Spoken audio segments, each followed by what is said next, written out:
नमस्कार, मैं हुमाना स्वागत करती हूँ द मूक नायक में। मैं press club of India I हुई हूँ। यहाँ पर एक प्रेस कॉन्फ्रेंस का आयोजन किया गया है। यह प्रेस कॉन्फ्रेंस का आयोजन शेर सिंह वाल्मीकि जी की हत्या को लेकर है। शेर सिंह वाल्मीकि जी की हत्या को 10 महीने हो चुके हैं। 10 महीने पहले उनकी हत्या गुरुग्राम में हुई थी, जिसके बाद से ही उनके परिवार पे आरोपियों द्वारा सुरक्षा का खतरा बना हुआ है।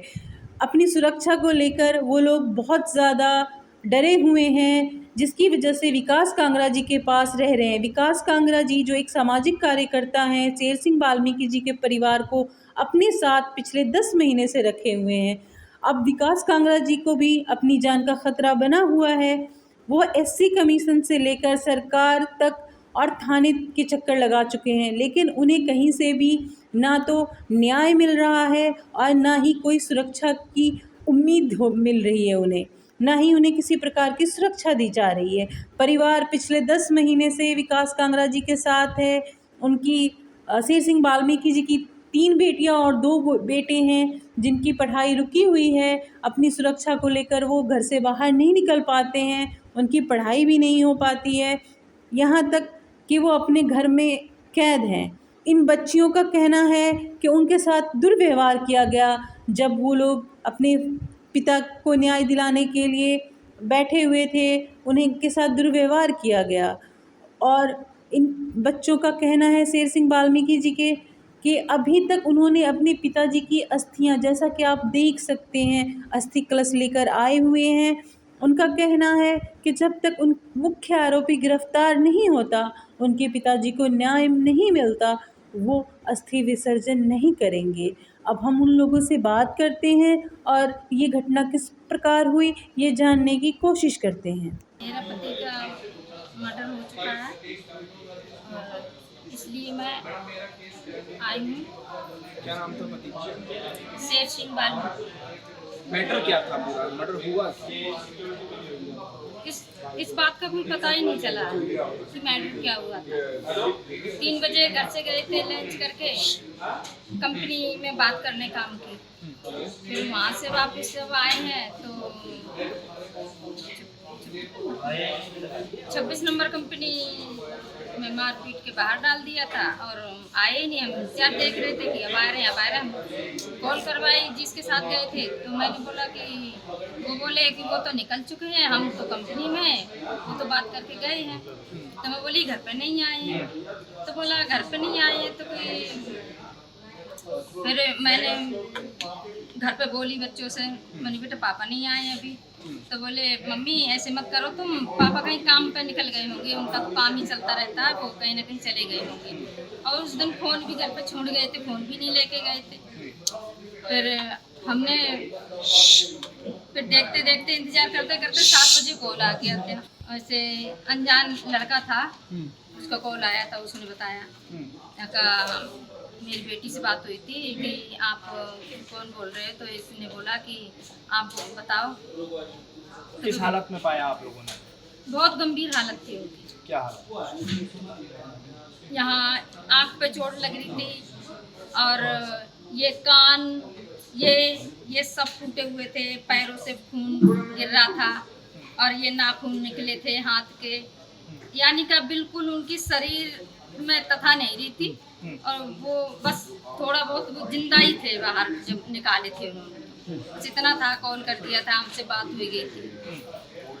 तो फिर हमने उसने खबर दी, हमसे बात हुई थी हमारी बेटी से, तो इसने बात करी। फिर हमने अपने बच्चे भेजे थे, बच्चे मन की ऐसी थोड़ी मोड़ी चोट होगी, ऐसा कुछ नहीं होगा।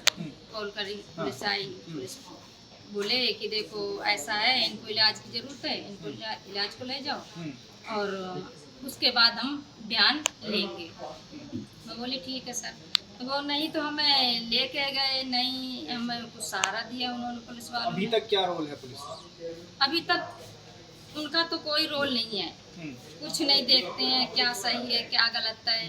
कंपनी की कोई नहीं जांच नहीं करेगी कि इसमें क्या हुआ था क्या नहीं हुआ था। उसके दरवाजे पे भी नहीं गया था दलवीर एसआई। तो हम 2 दिन गए थे, 2 दिन हमें ले गया था गाड़ी पे बैठा के कंपनी के दरवाजे पे। हम कंपनी के दरवाजे पे खड़े हैं, वो दूर दूर जा रहा है, कहीं दूसरी कंपनी देख रहा है, कहीं तीसरी कंपनी देख रहा है, पर उस कंपनी के दरवाजे पर नहीं गया वो। आप क्या चाहते हैं आप?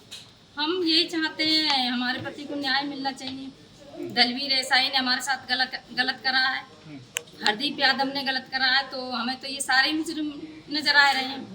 आप कानून के बारे में नहीं जानते हो। उनके पास गए थे तो वो बहुत हंस हंस के बात कर रहे हैं, हमारा मुंह देख देख के।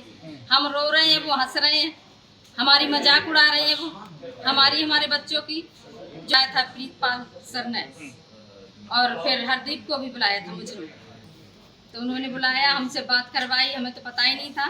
अब आपका केस कौन लड़ रहा है, कौन आपकी मदद कर रहा है? हमारी मदद तो ये कर रहे हैं विकास कांगड़ा, उनके सिवा कोई नहीं है। जिनके हाथ में केस है वो भी हमारी मदद नहीं कर रहे हैं। ओके, तो आपके पति उनके यहाँ काम नहीं करते थे, जब काम होता था तो बुलाते थे फिर जाते थे? हाँ, ऐसे जाते। तो आप लोगों को कभी पता नहीं चल पाया कि किस वजह से उन्होंने आपके पति की हत्या की? नहीं, अभी नहीं पता पड़ा। और पुलिस आप लोगों का सहयोग नहीं कर रही है? नहीं, मजाक बना रहे हैं हमारे तो। हम तो मजाक है उनके लिए। हम रोड पे खड़े हैं अपने बच्चों को लेके, उनके लिए तो हम मजाक है ना। अब हरदीप यादव इतने बड़ा पैसे वाला है, वो उनकी सुनेंगे मेरी सुनेंगे? हमारे आंसुओं में दर्द कहाँ है? पैसे के आगे आंसू में दर्द नहीं होता। तो आपके परिवार पे दबाव बनाते रहे हैं कि केस वगैरह वापसी ले लो या हाँ, जो भी है? हाँ, कॉल आए थे ऐसे मेरे लिए, बहुत आए थे कि केस वापस ले लो और फैसला कर लो। झूठा आरोप लगा है पैसों का। और जो मदद कर रहे हैं हमारी विकास कांगड़ा, उनको तो आप लोग जब से 10 महीने हो गए आई थिंक, तो जब से आप लोग विकास भैया के साथ रह रहे हैं, हाँ। वो परिवार का पूरा आपके परिवार का ख्याल रख रहे हैं? जी हाँ, तो अभी आप लोग कुछ काम करते हैं या अभी घर में ही रह रहे हैं? घर पे ही हम बाहर नहीं निकलते। अच्छा, आप लोगों को जान का खतरा भी है? हाँ, क्योंकि तो बच्चे पढ़ाई करते हैं या घर में ही रह रहे हैं? बच्चे हमारे पढ़ाई करते थे, अब साल भर में ही बैठे हैं जब से इनके पिता की डेथ हुई है, जब से कहाँ पढ़ रहे हैं। तो इन्होंने जैसा अभी बताया भैया ने कि आपकी बेटियों के साथ भी दुर्व्यवहार किया गया। हाँ, दलवीर एसआई हमें दिलासा देता रहा कि तो आपके साथ क्या किया जब आप घिराव कर रही थी वहाँ पे, तो उन्होंने आपके साथ कैसा व्यवहार किया था? वो ना, जैसे हम बैठे हुए थे तो वो लोग एकदम से आए, पुलिस वाले आने के बाद सबको खींच के ले जा रहे। मेरे को भी एकदम से पकड़ लिया बहुत बुरी तरीक़ा से और खींच के ले गया। मेरे पैर में भी चोट लग गई थी। फिर उसके बाद जाके जेल में बंद कर दिया और कह रहे आप लोग यहाँ क्यों बैठे हो? मैम, जब हमारी कोई सुनेगा नहीं तो हमें तो ये सब करना पड़ेगा ना। आप लोग न्याय मांग रहे थे, लेकिन वो न्याय देने की बजाय आपको ही इसके साथ जी हाँ। दुर्व्यवहार और गिरफ्तार करके बंद कर दिया आप लोग। और भैया को धमकियाँ भी दी थी कि तुम्हें यहाँ से फेंक देंगे, तुम्हें मारेंगे, तुम्हारा ये करेंगे। मतलब पिछले 10 महीनों से आपका जो जीवन है वो नर्क में बना हुआ है। भटक रहे हैं। मतलब आप लोगों को इंसाफ नहीं मिल रहा है। नहीं, तो आप लोग अभी, जैसा कि मैं ये देख पा रही हूँ, अस्थियाँ आपने हाथ में ली हुई हैं, तो अभी तक आपने अस्थियाँ विसर्जन नहीं की हैं, तो आप क्या चाहते हैं? न्याय मिलेगा जब। अच्छा, आपका ये कहना है कि जब तक न्याय नहीं मिलेगा आप अस्थियाँ विसर्जन नहीं करेंगे? नहीं। हरदीप यादव जब तक जेल में नहीं जाएगा, जब तक हम नहीं। हाँ। तो घर पर ही उनको छोड़ के आना पड़ा मुझे, और छोटा बेटा उनका वहीं पर ही है। शेर सिंह, हरदीप यादव के घर में बहुत आना जाना था शेर सिंह का, और उसके पिताजी उससे बहुत पूछते, लेकिन हरदीप यादव की और उसके पिताजी सत्यनारायण की बिल्कुल नहीं बनती थी। ये आंटी ने हमारे को बताया था। क्या पता क्या रीजन रहा हो, क्या पता उस कंपनी के अंदर, वो कंपनी बंद रहती थी, उस कंपनी के अंदर उस दिन शेर सिंह ने क्या ऐसा होते हुए देख लिया। मैं आपको बता रहा हूं, अगर इसकी अच्छे से इन्वेस्टिगेशन की जाए इस केस की, तो इसमें बहुत बड़ा एक झमेला झोल निकलेगा, और जिसके अंदर बहुत बड़े बड़े लीडर और बहुत बड़े बड़े अधिकारी भी फंसते हुए और जेल जाते हुए नजर आएंगे।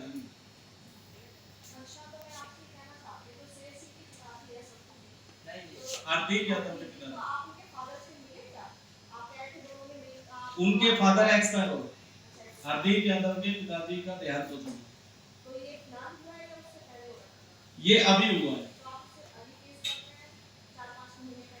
4-5 नहीं 10 महीने पहले का है। ये 10 अगस्त का केस है। उनसे कहाँ मिलूंगा मैं हरदीप यादव से मरना थोड़ी ना है। मैं मिला एक दिन, मेरे पास रिकॉर्डिंग है, आपने मेरे को याद दिला दिया, थैंक यू बहन जी।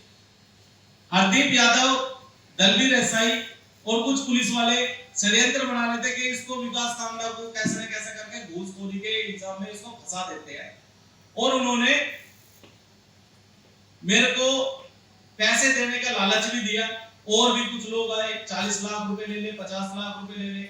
मैंने कहा भाई मेरे साथ में परिवार रहने लगा है, मैंने अपनी बहन इनको माना है, और जिस इंसान के साथ में आप अच्छे से वक्त गुजारोगे उस परिवार के बारे में जो उनके साथ हुआ है, अगर आप, मैं आपसे यूं कहना चाहूंगा, अगर आप एक दिन भी इस परिवार के साथ रह गए ना, आप है ना 10 दिन लगातार रहोगे इनसे जाने के। इनके साथ में ऐसा अत्याचार हुआ, मेरे को झूठे केस में फंसाने की कोशिश की गई, वो पैसे वैसे लेने देने।